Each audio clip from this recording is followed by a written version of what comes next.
Bonjour, nous allons résumer ensemble le Tania de Shabbat et d'aujourd'hui. On s'excuse un petit peu pour le retard. Il y a eu des petits inconvénients. Alors regardez, on va être très court et le plus précis possible. Les sages ont dit qu'avec le Yud Ke, Dieu a créé les mondes. Avec le Yud, il a créé le monde, l'Olam Haba, le monde futur, le monde supérieur. Et avec le E, il a créé le monde, ce monde-là. Maintenant, il y a un problème. Pourquoi ? Nous, on sait que le monde a été créé avec la parole de Dieu. Et la parole de Dieu est dans le nom de Dieu. Elle est allusionnée dans le dernier E. Il y a Yud, Ke, Chochma, Bina, Vav, c'est les sentiments, la bonté, la rigueur, etc. Et le dernier E, c'est la sphira de la royauté, la parole de Dieu. Quel rapport entre la parole et la royauté, vous vous rappelez? Parce que de la même façon qu'un roi dirige son pays avec sa parole, alors la parole de Dieu, c'est un rapport avec sa royauté. D'accord?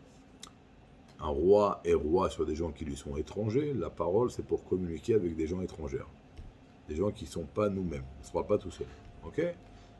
Tout simplement pour expliquer le rapport entre la royauté et la parole.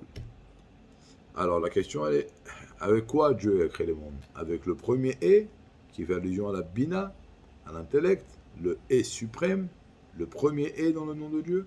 Ou est-ce qu'il a créé le monde avec le E, Tata'a, le E inférieur, qui est l'attribut de royauté, la parole de Dieu? Alors pour comprendre cela, il faut se rappeler du principe. Dans la lettre, il y a la forme de la lettre, la tsura, le côté spirituel de la lettre. Si on a dit que c'est une chose qui vient de la chokhma, le fait qu'il y a des lettres qui sont liées aux lèvres, ou aux dents, ou aux joues, une chose qui est irrationnelle, illogique. D'accord? C'est pas une logique que pour dire le son patar, les lèvres s'écartent, et au kamat, elles se referment. On ne fait pas un travail pour que ça se fasse tout seul, ça se fait tout seul. C'est mikadmut asechel, de l'état premier de l'intellect. Donc on a dit que dans chaque lettre, il y a la forme de la lettre, qui est le côté spirituel de la lettre, et il y a le chomer, la matière de la lettre. On a expliqué comme par exemple dans un morceau de bois, il y a la matière, et il y a la forme que le bois va prendre. Est-ce qu'il va prendre la forme d'une chaise ou la forme d'une table?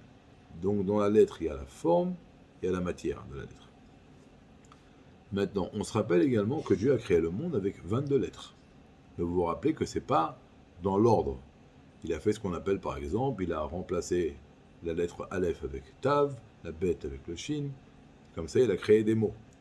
Ou alors il a pris dans des mots une lettre, après une autre lettre, après une autre lettre. Et là, avec ça, il a créé des mots. Ou alors il a pris la valeur numérique équivalente entre un mot et un mot, une lettre et une lettre. Et comme ça, Dieu a créé une multitude de créatures dans tous les mondes, des milliers d'anges, des sans fin, des milliers d'étoiles, etc., etc.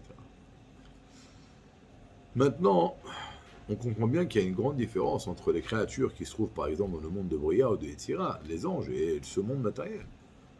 La différence, elle est simple. Dans les mondes spirituels, là-bas, les créatures connaissent leur créateur, saisissent leur créateur, alors que nous, dans ce monde matériel, on voit bien ce qui se passe. Hein. On voit les tables et les chaises, on voit les magasins, mais on a du mal à percevoir la divinité.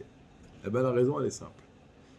Toutes les créatures qui sont dans les mondes spirituels, elles ont été créées par la forme de la lettre. Ça veut dire par le E suprême, la Bina. Alors que ce monde-là a été créé avec la E Tata, le E inférieur, la parole, donc la lettre E qui vient du cœur, la parole qui a un son concret, ça veut dire c'est le côté plus matériel, je dirais pas grossier, de la lettre. Et donc, le Moragan dit, c'est pour ça que les deux sont vrais. Quand les sages nous disent qu'avec le E, il a créé les mondes, le E, il a, donc le E suprême qui est la Bina, c'est vrai.